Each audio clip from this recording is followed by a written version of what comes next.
The message came through space like a scream. Captain Tae-min was drinking his morning coffee when the communication array started flashing red lights. He set down his cup and walked to the main console at Kepler Station. The screen showed waves of data coming from somewhere far away. "What is it?" asked Lieutenant Park, looking up from her reports. Tae-min pressed a few buttons. Static filled the room, and voices began to speak.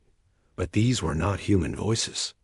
They sounded like wind chimes mixed with music. Beautiful and sad at the same time. "Please ... anyone who can hear this ... we need help." The translation computer worked hard to change the alien words into something humans could understand. More voices joined in. Some were deep and slow. Others were high and quick like children. "They are eating our world." The metal bugs came from the dark between stars. "They eat everything. Our cities, our gardens, our people. We do not know how to fight. We have never learned to hurt others." Tae-min felt cold. He had been a soldier for 20 years. He knew the sound of real fear. These beings were dying, and they were asking anyone in the galaxy to save them. The message continued. "We are the Veltari of Veltari Prime. We sing to make crystals grow. We paint with light. We have never made weapons. We do not know how to kill. But these Ravagers, they kill everything. In 3 days, maybe less, there will be nothing left of our world." Pictures came with the sound. Tae-min saw beings that looked like they were made of colored glass. They were tall and thin, with arms that moved like water. Their world was beautiful, full of crystal towers that caught sunlight and turned it into rainbows. But other pictures showed horror. Black metal creatures moved across the crystal cities like a disease. They had many legs and sharp teeth. Where they went, everything died. The crystal buildings became dust. The rainbow light went dark. "The children ask why the sky is falling," said one voice, older than the others. "We tell them stories about heroes from far away. But we know no heroes will come. We are too far from the central worlds. No one will reach us in time." Tae-min's hands shook as he saved the message. He had to show this to Admiral So-Ra right away. Maybe the Galactic Defense Force could send ships. Maybe they could save these people. But even as he thought it, Tae-min knew the truth. Veltari Prime was at the edge of known space. The nearest military base was weeks away by the fastest ship. These Ravagers would eat the whole world before help could arrive. He sent the message to Central Command and waited. The answer came back in 2 hours. Admiral So-Ra's face appeared on the screen. She looked tired and sad. "Tae-min, I've seen the transmission. I've talked to the Council. There's nothing we can do. Our closest fleet is 3 weeks out. Intelligence says the planet will be stripped clean in 72 hours. There has to be something," Tae-min said. "These people are innocent. They've never hurt anyone. I know, but the math is simple. We can't bend the laws of physics. Light speed is still light speed. We can't get there in time."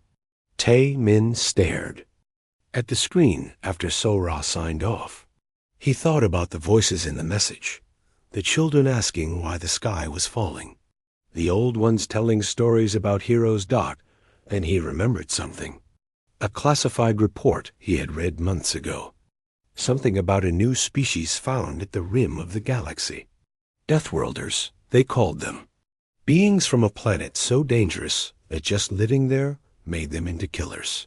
The report said these humans were too violent to join civilized space. They fought wars with each other for thousands of years. Their planet tried to kill them every day with storms, earthquakes, diseases, and predators. But they survived. More than survived. They became the strongest and most dangerous species anyone had ever found.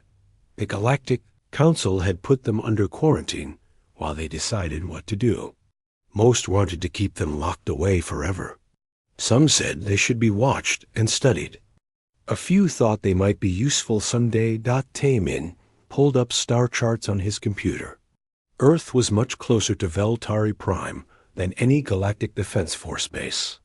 If these humans had fast ships, they might be able to reach the crystal world in time, but sending the message would break every rule in the military code. Humans were forbidden from entering galactic space. Contact with them was only allowed through official channels. If Taemin sent them the distress call, he would face court-martial. His career would be over. He looked at the pictures from Veltari Prime again. Crystal children playing in gardens of light. Artists creating beauty with their minds. Gentle. Beings who had never learned to hate or hurt.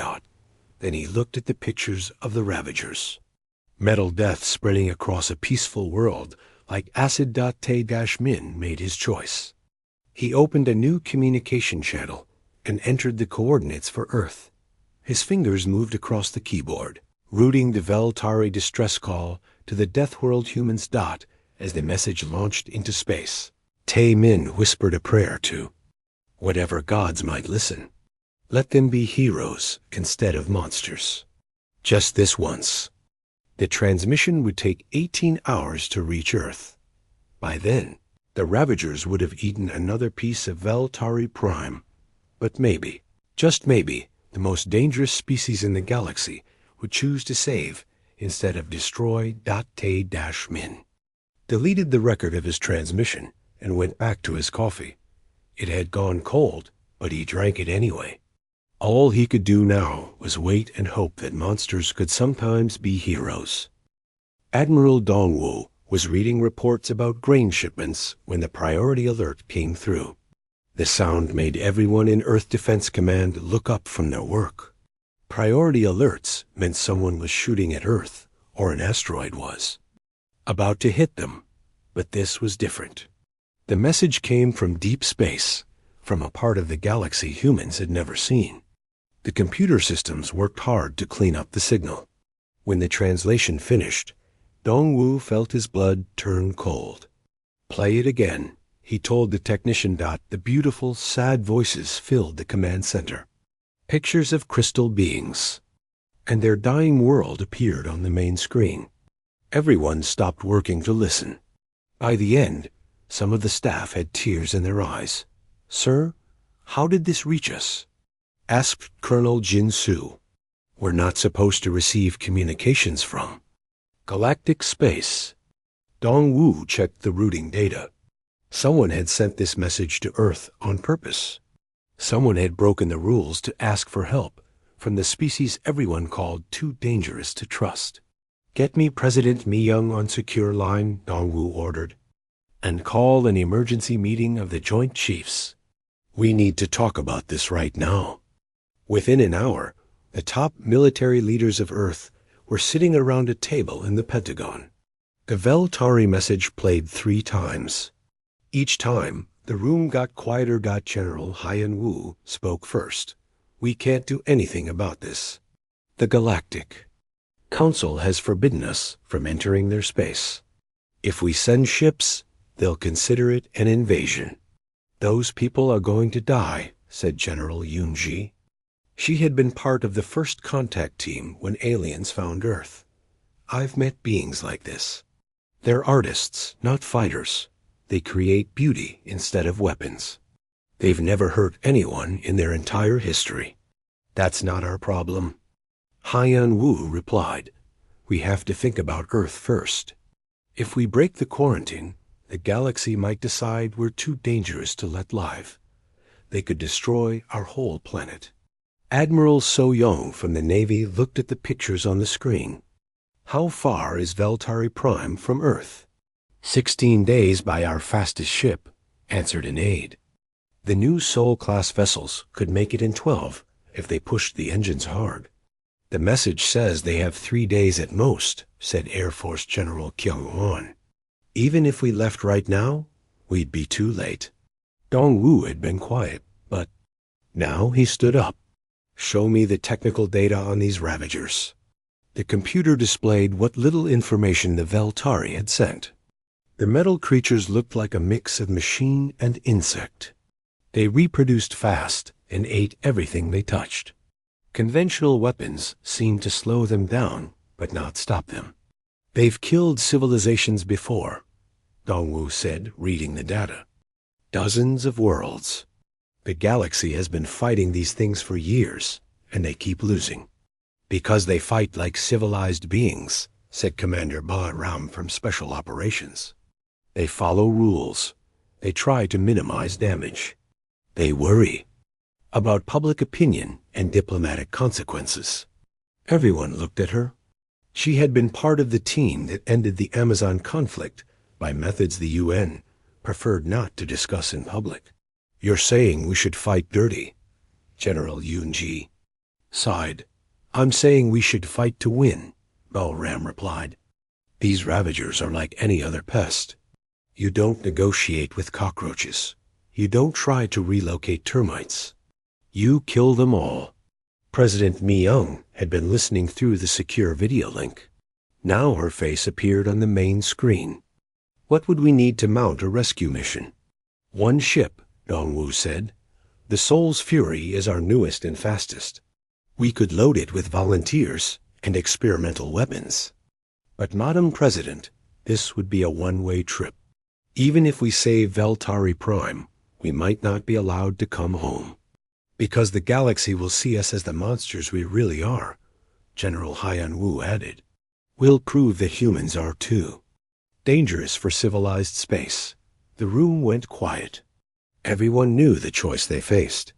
Stay safe and let innocent beings die, or risk everything to save strangers. Mi-young spoke slowly. My grandfather fought in the Korean War. He used to tell me that good people have a duty to fight evil, even when it's dangerous. Especially when it's dangerous. She paused, looking at each face on the screen.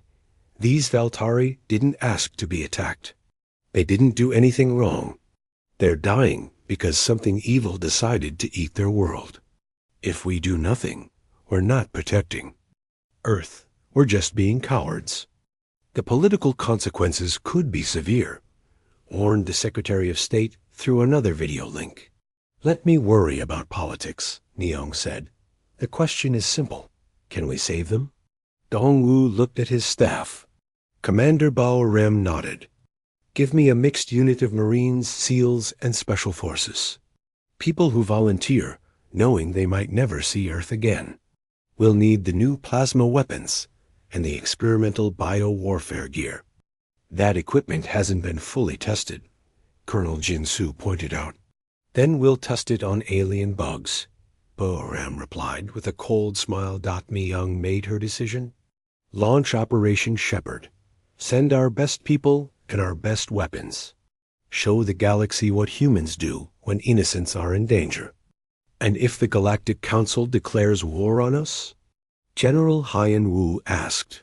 Then they'll learn why our planet produced warriors instead of artists, the president answered. But I don't think it will come to that. Sometimes the galaxy needs monsters to fight monsters. Within 6 hours, the Soul's Fury was being loaded with weapons and volunteers. Captain Jiho took command of the mission. His crew came from every branch of the military, but they all had one thing in common. They had fought humanity's worst enemies, and one dot as the ship prepared to launch. Dongwu spoke to the crew over the communication system. You're going to represent humanity to the galaxy. They think we're too violent to be trusted. Today, you'll show them they're right. Use that violence to save innocent lives. The Soul's Fury launched at maximum acceleration, racing toward a world of crystal artists and the metal death eating them alive. Behind them, Earth held its breath and waited to see if monsters could be heroes. The Soul's Fury dropped out of hyperspace at the edge of the Veltari system 12 days after leaving Earth. Captain Jiho stood on the bridge and stared at the main screen. What he saw made his stomach turn. 3 planets were completely dark. Where there should have been lights of cities and the glow of life, It was nothing. Just dead rocks floating in space. The Ravagers had stripped them clean, eating everything down to the bedrock. Veltari Prime still glowed, but it was the wrong kind of light. Instead of the soft rainbow colors the crystal people made, harsh white light pulsed across the planet's surface. Billions of metal creatures moved like a disease, consuming everything they touched. "Jesus," whispered Lieutenant Sungho, the reconnaissance team leader. "How many of those things are there?" The ship's computer tried to count. It gave up after reaching 10 billion. There were too many Ravagers to measure. "Sir, we're getting a transmission from the planet's surface," reported communications. Officer Park, the voice that came through the speakers, was weak and filled with pain. The translation computer worked to change the musical alien words into English. "Unknown ship. This is Elder Chime of Morning Light of the Veltari. Are you the heroes from the stories? Did someone really answer our call?" Ji-Ho picked up the microphone. "This is Captain Ji-Ho of the Earthship Soul's Fury. We received your distress signal. We're here to help." A long pause. Then sounds that might have been crying, if crystal beings could cry. "Earth? The Death World? The violent ones from the Rim? You came for us?" "Yes, ma'am. We came as fast as we could." "What's your situation?" "We are hiding in the deep crystal caves under the northern continent. Maybe 10,000 of us are left. The metal eaters are drilling down to reach us. We have perhaps 6 hours before they break through." Ji-Ho looked at his officers. 6 hours to save 10,000 people from billions of hostile aliens. The math was not good. "Can you give us information about these Ravagers? How do they work? What are their weaknesses?" "We do not know," the elder replied. "We have never studied war or violence. We only know they eat everything and make more of themselves. They came from the dark between stars and silver ships. When they landed, they began consuming our world." Lieutenant Colonel Kung Su, the mission's ground commander, stepped forward. "Ma'am, we're going to land teams near your location. We'll hold them off while we figure out how to kill them all." "Kill them all?" The elder's voice sounded shocked. "You would destroy so many living beings?" The humans looked at each other. These people really had never learned to fight. They didn't understand that sometimes you had to kill everything trying to kill you. "Yes, ma'am," Ji-Ho said gently. "That's what we do. We're very good at it." The Soul's Fury moved into orbit around Veltari Prime. Close up, the damage was even worse. The beautiful crystal cities were mostly gone, eaten away by the Ravagers. The rainbow towers that had reached toward the sky were now broken stumps. But the Ravagers themselves were fascinating and terrible. They looked like metal spiders the size of cars, but they moved like liquid mercury. When they found something to eat, they swarmed over it and dissolved it with acid. Then they used the material to build more of themselves. "They're not really alive," observed Dr. Yoon Soo, the mission biologist. "They're more like a virus made of metal. They exist to consume and reproduce. Nothing else." "Good," said Sergeant Major J1. "That makes this easier. No moral complications." The first shuttles launched toward the planet's surface. Captain Ji-Ho led the advance team, carrying the most advanced weapons Earth had ever built. Plasma rifles. That could melt through tank armor. Acid grenades that dissolved organic matter. Flamethrowers that burned hot enough to melt steel. They landed near the entrance to the crystal caves where the Veltari were hiding. Immediately, Ravagers swarmed toward them. The metal creatures moved fast, but the humans were ready. "Light them up," Ji-Ho ordered. The plasma rifles fired bolts of superheated gas. Where they hit, Ravagers simply vaporized. The flamethrowers swept across groups of the creatures, melting them into puddles of liquid metal.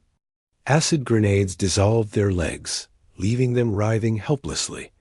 But for every Ravager they killed, 2 more appeared. They seemed to come from everywhere, pouring out of holes in the ground like angry ants. "There are too many," reported Corporal B.O. Young over the radio. "We're using ammunition faster than we can reload." That's when Sergeant Major J1 made the first real breakthrough. He had been watching the Ravagers move, and he noticed something important. "They're not random," he said. "Look at the patterns. They move like insects with a hive mind. There has to be a central control system." Lieutenant Sung-ho set up his sniper rifle and started picking off the larger Ravagers. The big ones seemed to be giving orders to the little ones. "When I kill a big one, the little ones get confused for a few seconds." Ji-ho smiled grimly. "Then we hunt the big ones first. Command and control. Take out their officers, and the army falls apart. The humans change tactics. Instead of just shooting everything that moved, they started targeting the command Ravagers. These were bigger and had more sophisticated sensors, but they were also easier to spot. It worked. When the command units died, the smaller Ravagers wandered around aimlessly for several seconds before new commanders took control. Those seconds were enough for the humans to kill dozens of the confused creatures. But the real surprise came when the Veltari started helping. Elder Chime of Morning Light emerged from the caves with a group of her people. They began singing in their musical language, and the crystal formations around the battlefield started to glow. "What are they doing?" asked Ji-ho. "The crystals resonate at specific frequencies," explained Dr. Yoon-soo, who was monitoring from the ship. "The Veltari are using their singing to tune the crystals. It's disrupting the Ravagers' communication signals." The effect was immediate and dramatic. Ravagers that had been moving in perfect coordination suddenly started bumping into each other. Some began attacking their own kind. The hive mind that controlled them was breaking down. "Now we're getting somewhere," Ji-ho said. He keyed his radio to all teams. "You see what happened? We're not just fighting bugs. We're fighting a computer virus made of metal. We need to think like programmers, not soldiers." As night fell on Veltari Prime, the humans had secured a small area around the crystal caves. They had learned how the enemy worked and found ways to disrupt their coordination. But billions of Ravagers still covered the planet, and they were adapting to human tactics. The real war was just beginning. The war for Veltari Prime became something the galaxy had never seen before. The humans didn't fight like civilized species. They fought like the apex predators they were. Major Bio-Ram led her urban combat team through the ruins of the crystal city of Light Song at dawn. The beautiful towers were mostly eaten away, but the remaining structures could still be used as weapons. Working with Veltari engineer Flow of Gentle Waters, she learned to tune the crystals to frequencies that made Ravagers explode. "Your people built these cities like musical instruments," Bio-Ram told the crystal being as they moved through a partially destroyed district. "We're going to play a song that kills metal bugs." Flow of Gentle Waters glowed with confused colors. The concept of using art as a weapon was completely alien to her people. But she helped anyway, teaching the humans which crystals made which sounds. The breakthrough came when they found a cluster of command Ravagers trying to coordinate an attack. Bahram had her demo expert, Sergeant Taewan, plant charges in the crystal formations around them. When the charges went off, the crystals rang like giant bells. The sound wave hit the Ravagers like a hammer. Their metal bodies vibrated at the same frequency as the crystal song. Internal components shattered. Communication systems failed. In 30 seconds, 200 command units were dead. "Beautiful," Bahram said, watching the effect. "We just turned their whole world into a weapon against them." But the real genius came from an unexpected source. Corporal Jae-sung had worked as a pest control specialist in Bizen before joining the military. While other soldiers saw alien invaders, he saw insects that needed exterminating. Watch how they move, he told Captain Ji-ho, pointing at a group of ravagers feeding on a destroyed building. They follow scent trails just like ants. And look at the big ones. They're not just commanders. They're egg layers. Ji-ho studied the patterns through his binoculars. Jae-sung was right. The larger ravagers weren't just giving orders. They were also producing smaller units from their bodies. Kill the queen ants, and the colony would collapse. Can we track these queen bugs back to their nests? Ji-ho asked. Better than that, Jae-sung replied with a nasty smile. We can make them fight each other. Working with Veltari biochemist Flow of Gentle Waters, Ji-sung developed something that should have been impossible. A chemical compound that mimicked ravager pheromones but sent the wrong signals. Instead of coordinating attacks, it made them attack each other. The first test was small. They sprayed the compound on a group of 50 ravagers near the northern caves. Within minutes, the creatures were tearing each other apart. They fought with the same vicious efficiency they had used against the Veltari, but now they were fighting themselves. It's working, reported Lieutenant Sung-ho from his observation post. They're completely losing their minds. Some are trying to eat their own legs. But Jae-sung wasn't satisfied with small tests. He had a bigger idea. A terrible, brilliant idea that would have horrified any civilized species. We're going to poison their entire communication network, he explained to the assembled human commanders. These things coordinate through chemical signals. If we can get our compound into their main distribution system, every ravager on the Veg planet will go insane at the same time. The plan was simple and brutal. The ravagers had built processing centers where they broke down consumed matter and distributed it to the rest of the swarm. If the humans could inject their compound into those centers, it would spread to every ravager through their food supply. You're talking about genocide, said Dr. Yun-soo. Complete extinction of an entire species. Good, replied Sergeant Major. J1, that's the point. You don't leave cancer cells alive, hoping they'll get better. You kill every single one. The Veltari, who overheard this conversation, glowed with disturbed colors. Elder chime of morning light approached Captain Ji-ho. Later that night, your people frighten us, she said in her musical voice. We asked for help, but you speak of killing with such ease. Are you saving us, or becoming the new threat? Ji-ho looked at the crystal being for a long time before answering. Ma'am, your people are artists. You create beauty. My people are killers. We create death. Right now, death is what you need. After this is over, you can decide if you want us to stay or go. The assault on the processing centers began at dawn. Human teams struck simultaneously at 12 locations across the planet. They fought their way through thousands of defending ravagers, leaving trails of melted metal and acid burns dot at the main processing center. Major Bo Aram's team faced the worst resistance. The facility was defended by the largest ravagers anyone had seen.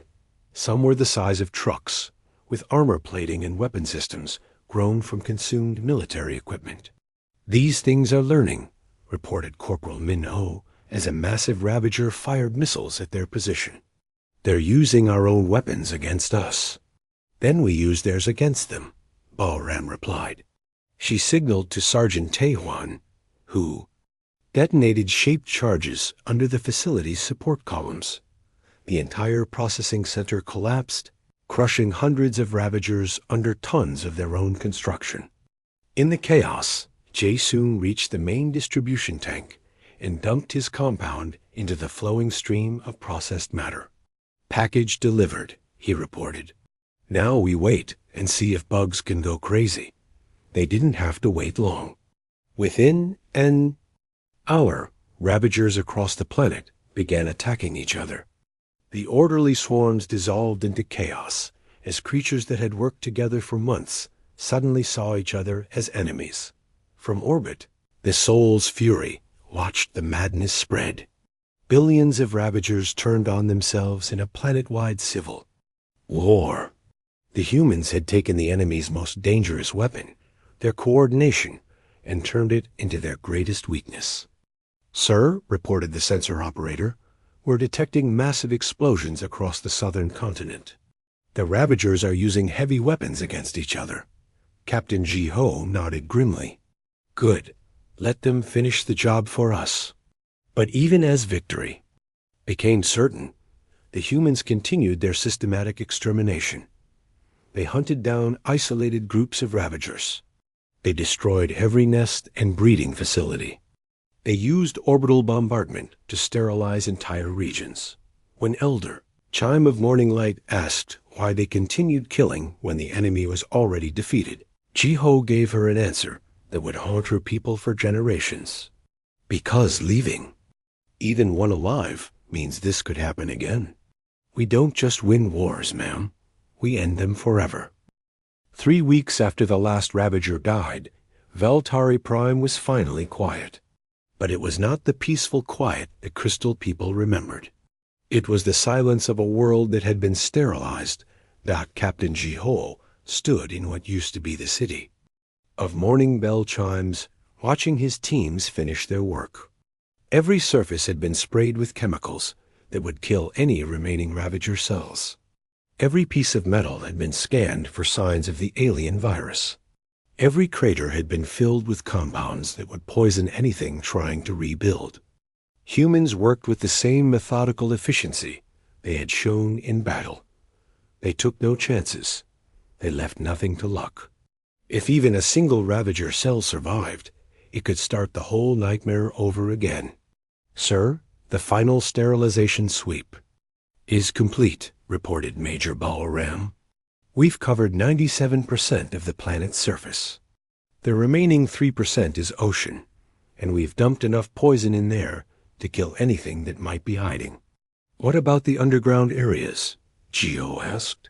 "Sergeant Ji-Sung's team has been mapping the cave systems with the Veltari.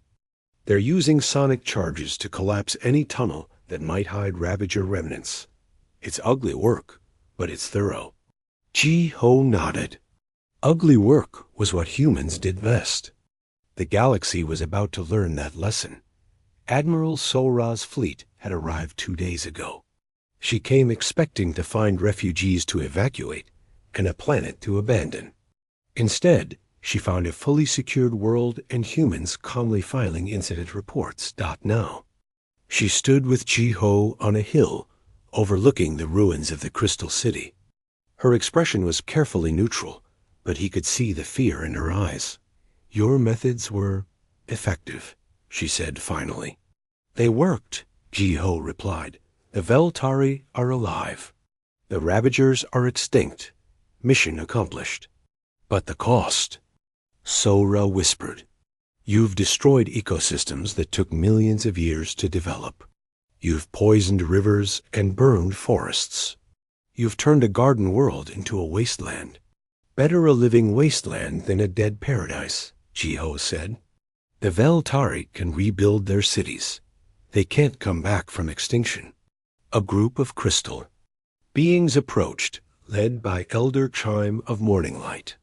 She moved differently now, with jerky motions that showed her emotional distress. Her people had learned what it meant to be saved by monsters. "The young ones are having dreams," she told Ji-Ho. "Bad dreams about metal teeth and burning light. They ask when the destroyers will leave. Do you want us to leave?" Ji-Ho asked directly. The Elder's colors shifted through patterns that hurt. "To look at, we are grateful. You saved us when no one else would. But your people speak of killing like others speak of weather. You plan extinction like we plan festivals. We do not understand how to live with such knowledge." Before Ji-Ho could answer, alarms started sounding from the human ships in orbit. Captain Taemin's voice came through the communication system. "All teams, be advised. We have incoming ships. Galactic Council fleet moving fast. ETA 6 hours. Admiral." So-Ra looked worried. "The council session ended yesterday." They're sending a response team to evaluate the situation. And arrest us for violating the quarantine, Gio added. Probably. That evening, the Council fleet entered orbit around Veltari Prime. 12 ships representing 8 different species, all coming to judge what the humans had done. The flagship sent a message demanding that all human personnel surrender themselves for questioning.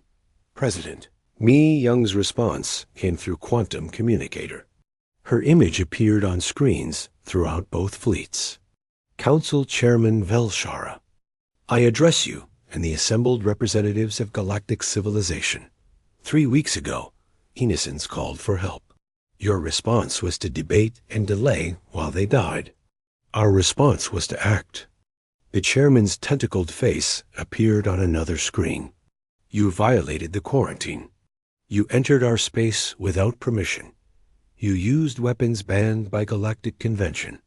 We used the weapons necessary to save lives, Mi-Young replied. Calmly, your conventional weapons failed against the Ravagers for decades. Our unconventional methods succeeded in 3 weeks. At what cost?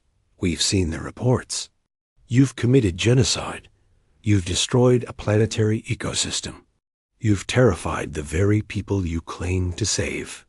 Mi-Young was quiet for a moment. When she spoke again, her voice was cold as space. Let me tell you about cost, Chairman. The cost of your civilized warfare is dozens of dead worlds and billions of extinct sentience. The Ravagers have been eating your galaxy piece by piece while you debated proper military etiquette. She gestured, and images appeared showing the devastated worlds the Ravagers had consumed before reaching Veltari Prime. We stopped them, not slowed them down, not contained them, stopped them. Forever. The Ravager species is extinct, and they will never threaten anyone again. Yes, we used brutal methods. Yes, we destroyed ecosystems. Yes, we frightened peaceful beings.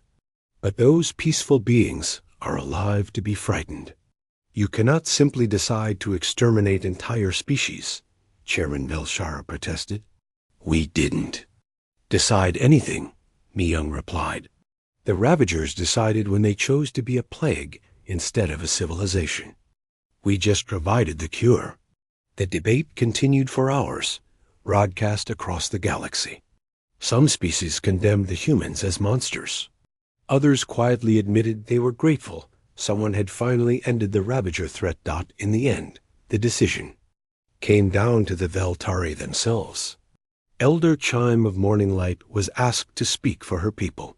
The humans frighten us, she said, her musical voice carrying across space. They think thoughts we cannot understand. They speak of death like we speak of life. But they came when no one else would. They saved us when everyone else said we could not be saved. She paused, her crystal form glowing with complex patterns. We do not want them to stay on our world, but we want them to stay close to our galaxy. Because if something like the Ravagers comes again, we will need them again. The council session ended with an uncomfortable compromise. Humans would be allowed limited access to galactic space, but only for humanitarian missions. They would be watched, monitored, and regulated, but they would be available when monsters needed to be killed. As the council fleet departed, Captain Ji-Ho received one final transmission from Veltari Prime. It was from a young crystal being who had survived the invasion. Thank you for the nightmares, the child said. They are better than no dreams at all. The soul's fury followed the council ships toward the edge of human space. Behind them, Veltari Prime began the slow process of healing. The crystal people would rebuild their cities and replant their forests. They would create new art and sing new songs, but they would never forget the Deathworlders who answered their call. Throughout the galaxy, the message was spreading. When civilization failed, when normal methods weren't enough, when something needed to die completely and forever, there was a species that could be called. The humans had earned their place among the stars. Not as equals, but as the galaxy's necessary monsters. The ones you called when being civilized wasn't enough. The last message from Earth to the departing ship was simple. Stay ready. He'll call again. And in the cold dark between stars, humanity waited for the next cry for help.